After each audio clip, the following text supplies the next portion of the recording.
Alejandra Franco está con nosotros, responsable del componente Derechos Sexuales y Derechos Reproductivos de la Coordinadora de la Mujer, a propósito de estos foros que vienen desarrollando. Alejandra, ¿cómo está? Buenos días, gracias por llegar hasta la montaña y acompañarnos. Muy buenos días. Las montañas nos acompañan todos los días en La Paz, así que es un gusto para nosotras poder estar en tu programa y agradecer mucho la cobertura también.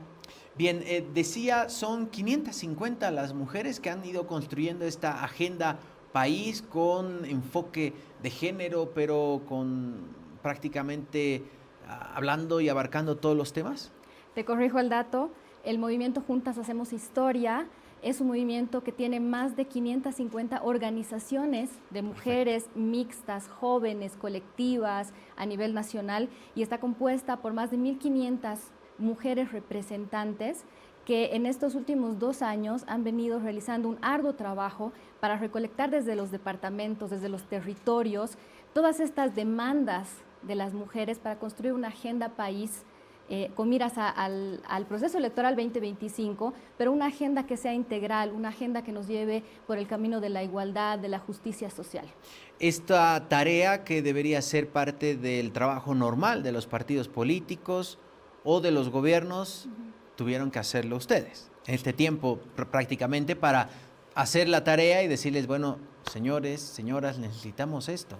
Esta es nuestra propuesta. Claro, es parte del proceso de construcción de democracia, ¿no? La democracia no es algo que está sentado, sino que la construimos todas, todes y todos juntos a través de este diálogo democrático, intercultural, intergeneracional, donde hemos podido recolectar las demandas de las juventudes, por ejemplo, a nivel nacional, de las diversidades y disidencias sexuales, desde las mujeres jóvenes, desde las mujeres más adultas, desde aquellas que son madres, también desde los compañeros de las organizaciones mixtas, ¿no? En este construir de la democracia, de hacer diálogo, hemos podido construir una gran agenda que ha sido un trabajo, te diré, bastante titánico para todas las organizaciones, poder concatenar en 5 pilares toda una agenda país. Además, cada uno de estos pilares ha sido, diríamos, el resultado de cada uno de estos pilares ha sido un foro, ¿no? Con alguna de las candidaturas.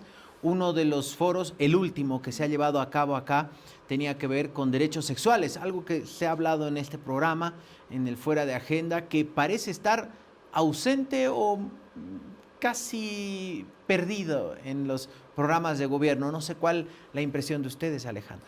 Sí, mira, cada uno de estos pilares ha tenido o ha culminado en un foro temático. El quinto foro temático, ha sido justamente el de autonomía de los cuerpos, derechos sexuales y derechos reproductivos, que lo hemos denominado autonomía de los cuerpos, derechos y democracia, quién decide sobre nuestra salud. Porque claro, los derechos sexuales y los derechos reproductivos no son solamente un tema de mujeres, son un tema de todas las personas, porque los derechos reproductivos y los derechos sexuales son de todas, de todos y de todes. Hemos tratado de darle mayor énfasis a este tema, porque claramente el ejercicio de estos derechos es parte del ejercicio ciudadano y es profundamente democrático.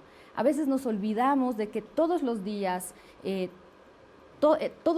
en cada momento, todas las personas ejercemos y vivimos nuestra sexualidad y también tenemos derecho a acceder a información y a lo que es salud sexual, salud reproductiva y el ejercicio pleno de nuestros derechos sexuales y derechos reproductivos, que afecta particularmente de una manera diferenciada a las mujeres, a las jóvenes, a las diversidades y disidencias sexuales, entre otras. Cuando empezaron este trabajo de la organización de cada uno de los foros, ¿con qué se encontraron, por ejemplo, en el papel? En las propuestas presentadas ante el tribunal, que esa es una realidad y la realidad cuando empiezan a hablar los candidatos o candidatas es otro plan de gobierno, ¿no? Sí. En algunos casos casi opuesto a lo que está en papel, pero ¿qué se encontraron en el papel? Y de ahí vamos a con qué se encontraron ya en el foro. Bueno, en términos de las propuestas programáticas, encontramos ya una gran ausencia, ¿no?, de propuestas concretas en términos de derechos sexuales y derechos reproductivos. Hay una suerte de reduccionismo de lo que son los derechos reproductivos única y exclusivamente a la maternidad, ¿no? Entonces no hay realmente propuestas integrales, abarcadoras, que pongan en tela o pongan en el debate público la necesidad de que haya realmente un acceso más amplio a lo que es la salud sexual, la salud reproductiva, culturalmente apropiada para las diversas poblaciones, o que garantice, por ejemplo, el ejercicio de los derechos sexuales y derechos reproductivos, que está reconocida en la Constitución Política del Estado, pero que lamentablemente hasta la fecha no tenemos, por ejemplo, una ley de derechos sexuales y derechos reproductivos, ¿no? Entonces, si bien hay algunas pocas propuestas que al menos mencionan esta temática, realmente lo que prima es la ausencia de propuestas programáticas y también la ausencia de conocimiento al respecto del tema. Ya en el foro como tal, estábamos viendo justamente imágenes, ¿se llevaron una mejor sorpresa que al leer los programas o nos tenemos que espantar más cuando escuchamos, en este caso a las candidatas, porque fueron puras mujeres? Sí, contamos con las 9 fuerzas políticas, muy agradecidas también porque las fuerzas han respondido a la convocatoria y hemos contado con 9 candidatas a diferentes cargos, ¿no? Tanto senadurías como diputaciones, pero la respuesta ha sido un poco un sinsabor, ¿no? Nos deja como un sinsabor porque, te repito, o sea, es lo mismo que hemos visto al hacer la revisión de las propuestas programáticas. Hay un gran desconocimiento del tema, una suerte de reduccionismo también y una ausencia de propuestas concretas, claras, integrales, que respondan a las demandas de la población, porque como te decía hace unos instantes, los derechos sexuales y los derechos reproductivos no son un tema exclusivo de mujeres, ¿no? Son un tema que nos abarca a todas las personas en todas nuestras diversidades y en todas nuestras dimensiones. Por ejemplo, cuando usted menciona hay un reduccionismo, ¿qué encuentra? ¿Cuál es el común denominador en las propuestas y qué se debería hacer o qué han podido recoger como propuestas ustedes en este tiempo?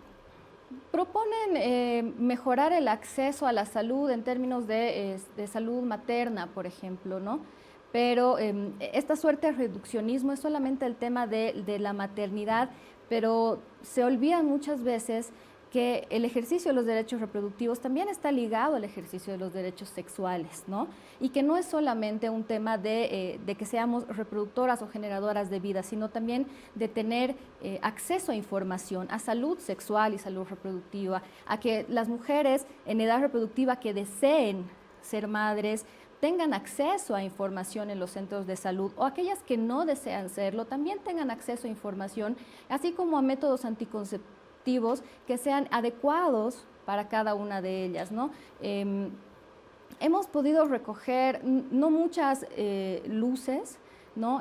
Esperamos más bien que la información que se ha podido brindar en este espacio permita que las candidatas al interior de sus propias organizaciones y fuerzas políticas planteen la necesidad de hablar de estos temas, ¿no? Porque a veces se los ha tomado como un tema muy tabú en nuestra sociedad, cuando en realidad ejercemos nuestros derechos sexuales y derechos reproductivos todos los días. Es un tema cotidiano. Algo muy importante que hemos podido observar es que todavía hay una suerte de resistencia con respecto a la implementación de la educación integral en sexualidad, que es fundamental porque la educación integral en sexualidad es educación para la vida. No solamente está destinada para las infancias, las adolescencias, las juventudes, sino para las personas adultas, etcétera. Y es un arma fundamental, realmente fundamental, para la prevención de la violencia sexual en el ámbito educativo. Esta resistencia a, por ejemplo, una educación sexual integral, hemos visto hace algunos años cuando se hablaba del tema que en Santa Cruz, por ejemplo, los colegios católicos y evangélicos tuvieron movilizaciones diciendo con mis hijos no te metas y campañas así. ¿Dónde encontraron más resistencia? ¿O realmente en las 9 fuerzas políticas existe diríamos, una resistencia a tratar este tema?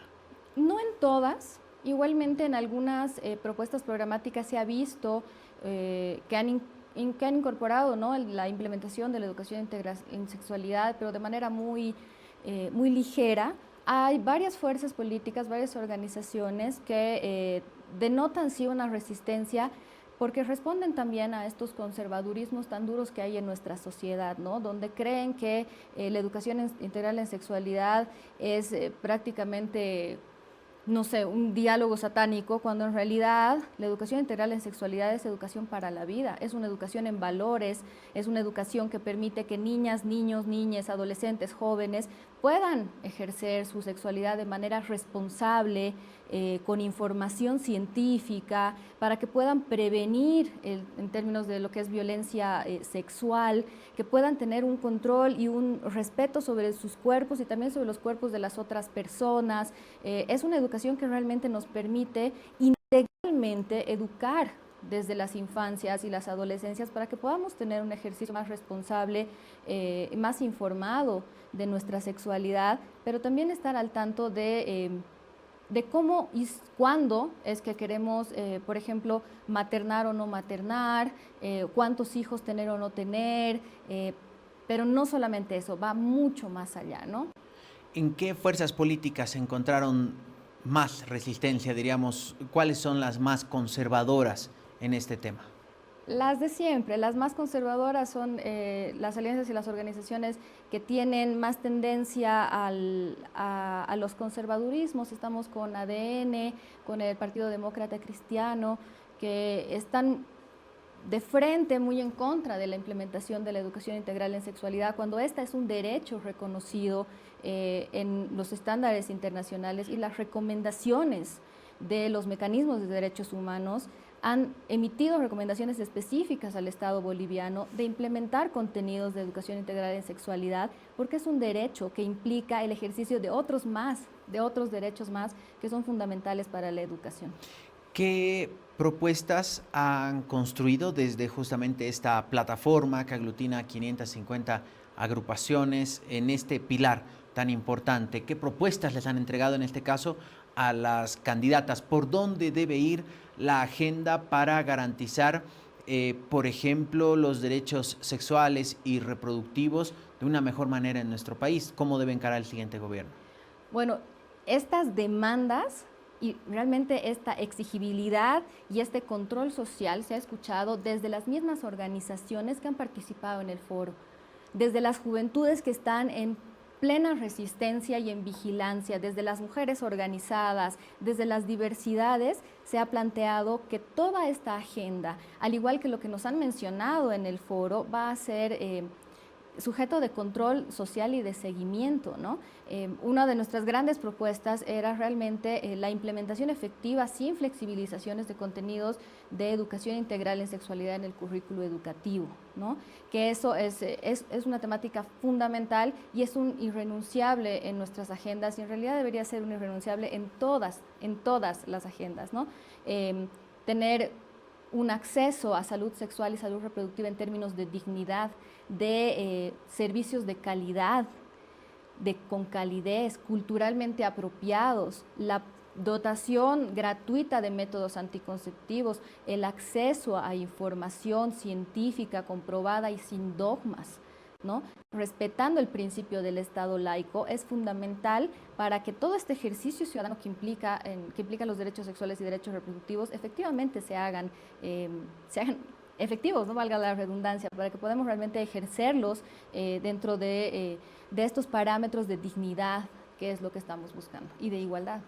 ¿Les sorprendió positivamente hablando alguna de las candidaturas? Porque en los programas no hay mucho que se hable, pero de ahí ya en las entrevistas y en estos foros van cambiando algunas cosas. ¿Les sorprendió positivamente alguno o alguna en este caso? Sí, ha habido varias candidatas que se han visto no solamente abiertas al diálogo, sino también a generar propuestas en términos de escuchar la agenda y las demandas desde las mujeres, desde las juventudes, desde las diversidades y demás, para poder implementar y poner en el debate público, ¿no? Hacerlo en términos de diálogo democrático y de ejercicio de derechos. Entonces, apelamos también a que estas compañeras de las diversas organizaciones políticas y alianzas puedan posicionar estos temas, dialogarlos y debatirlos dentro de sus organizaciones políticas como una demanda de la sociedad, porque ellas van a ser quienes ocupen los espacios en la Asamblea Legislativa, las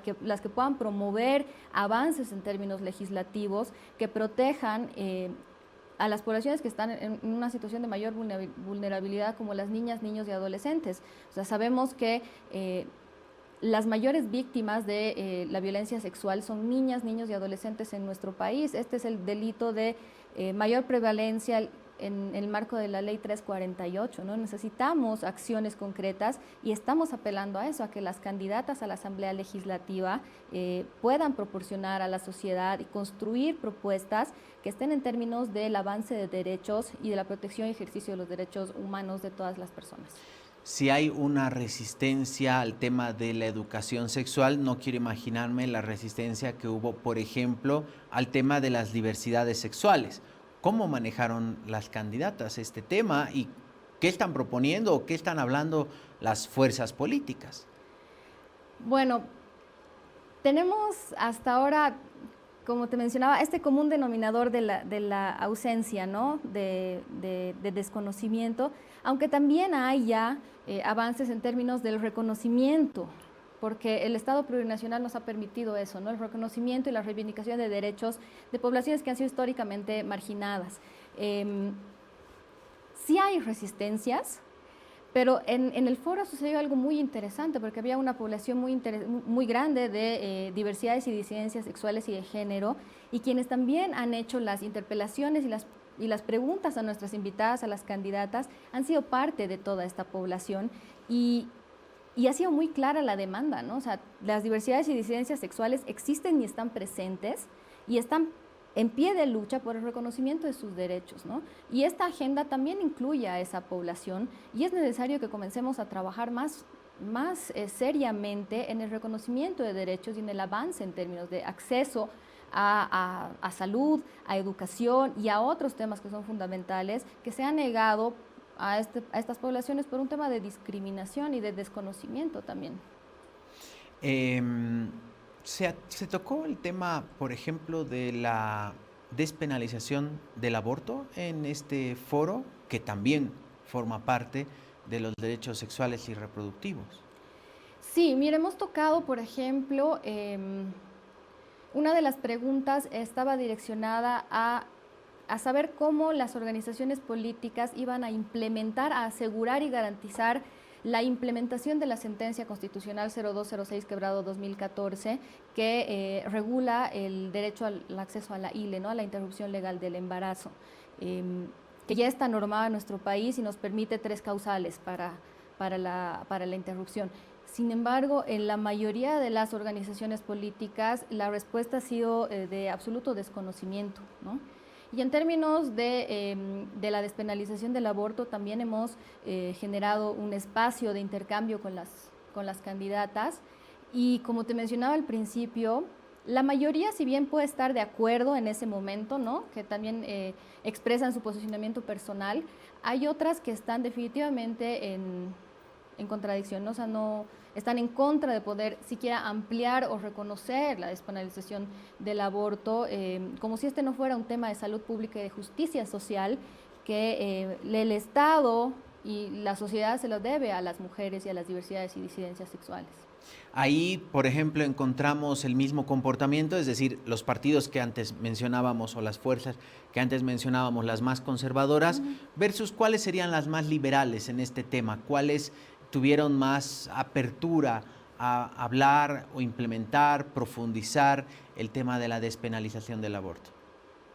Bueno, las conservadoras directamente nos respondieron con una negativa sin siquiera considerar la temática, ¿no? Es más, desconocen, por ejemplo, la implementación de la sentencia constitucional sobre la ILE, y la respuesta sigue siendo negativa, cuando al menos 3 de las otras fuerzas políticas, incluidas el MAS y PCP, Súmate, Alianza Unidad, han respondido positivamente, ¿no? En tratar de, por lo menos en el compromiso de reconocer o la ampliación de las causales del aborto, por ejemplo. Tenemos unas imágenes muy lindas en el foro donde las candidatas están levantando unas paletas que mencionan si están en acuerdo o en desacuerdo, y la pregunta grande está atrás, y ahí se puede ver claramente quiénes están a favor y quiénes están en contra de estos temas que son cruciales en la sociedad, y que ahora más que nunca tenemos que conversar sobre ellas para evitar retrocesos en materia de derechos que han sido conquistados por los movimientos diversos de mujeres. En una evaluación general, diríamos que esta agenda de derechos en nuestro país y el que estén ya en la mesa del debate, ¿realmente hemos avanzado como sociedad? ¿Nos hemos estancado? ¿Estamos con riesgos de retroceder? ¿Cuál es la evaluación, Alejandra?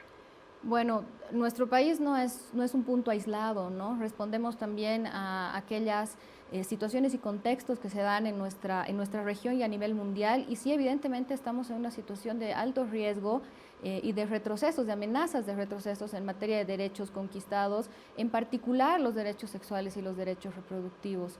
En nuestro país, que todavía es altamente conservador, es necesario desestructurar estos paradigmas y estas carencias de información y estas amenazas de retrocesos, ¿no? Estos discursos y narrativas que son bastante conservadoras. Es necesario trabajar para informar y desestructurar esto, o sea, comenzar a avanzar en términos de derechos, es realmente implementar mayor información en términos de educación, de salud y también de poner en el debate común, ¿no?, estos temas, para que la gente también sepa que parte de lo que es ejercer ciudadanía es hablar y ejercer nuestros derechos sexuales y derechos reproductivos y demandar que el Estado nos garantice estos accesos.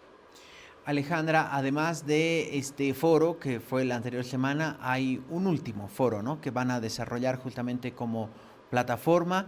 Coméntenos, por favor, cuándo es, dónde se va a llevar a cabo, cuál es el eje temático o los ejes y quiénes ya han confirmado su presencia. Bueno, todo este movimiento que hemos hecho alrededor de las elecciones nacionales, con la construcción de la agenda, a la cabeza del movimiento Juntas Hacemos Historia, del cual la Coordinadora de la Mujer forma parte, termina en un foro nacional con candidatos a la presidencia del Estado, que se va a realizar el 2 de agosto, el sábado 2 de agosto por la noche, que va a ser transmitido por una red nacional también para todo el país. Y es más bien ahora donde hacemos el llamado a que las distintas fuerzas y organizaciones políticas respondan a esta convocatoria que hacen las organizaciones y movimientos de mujeres, de jóvenes, de diversidades y demás, a que respondan al respecto de la agenda que estamos planteando y cuáles son sus propuestas con respecto a nuestros derechos, al ejercicio de nuestros derechos y al ejercicio de la ciudadanía y a la construcción de democracia. Entonces sí apelamos más bien a que las fuerzas y organizaciones políticas se den cita en este foro y le respondan al país y le respondan a las mujeres, le respondan a las juventudes, le respondan a las diversidades y disidencias sexuales, cuáles son sus propuestas concretas para construir un país con igualdad. Este foro, entonces, ya con los candidatos a la presidencia será este sábado, ya, ¿no? Sí. Increíble cómo pasó el tiempo. ¿Hay ya algunos que han confirmado su presencia, algunos candidatos, o todavía están a la espera de las respuestas? Estamos en las gestiones correspondientes, hay bastante receptividad por varias de las organizaciones, pero como te mencionaba, todavía estamos y haciendo este llamado desde las mismas organizaciones y del movimiento a que sean las y los candidatos quienes accedan a estos espacios de diálogo democrático y les respondan al movimiento de mujeres, de jóvenes, cuáles van a ser sus propuestas para construir una Bolivia con igualdad. Alejandra, queremos agradecerle mucho este tiempo con nosotros. Vamos a estar atentos a qué es lo que ocurre este sábado y seguramente la siguiente semana estaremos hablando acerca de lo que nos dejó este encuentro. Agradecerte mucho el espacio. Sí, este es un momento crucial también en la historia como país. Estamos construyendo democracia y estamos en pie de lucha, ¿no? Para nosotras, desde el movimiento Juntas Hacemos Historia, esta es nuestra trinchera de resistencia. Estamos vigilantes y vamos a seguir vigilantes para que nuestros derechos no retrocedan, porque si no está en su agenda, no es democracia. Gracias, Alejandra. Gracias a ti. Un placer. Alejandra Franco, responsable del componente de derechos sexuales y derechos reproductivos de la Coordinadora de la Mujer.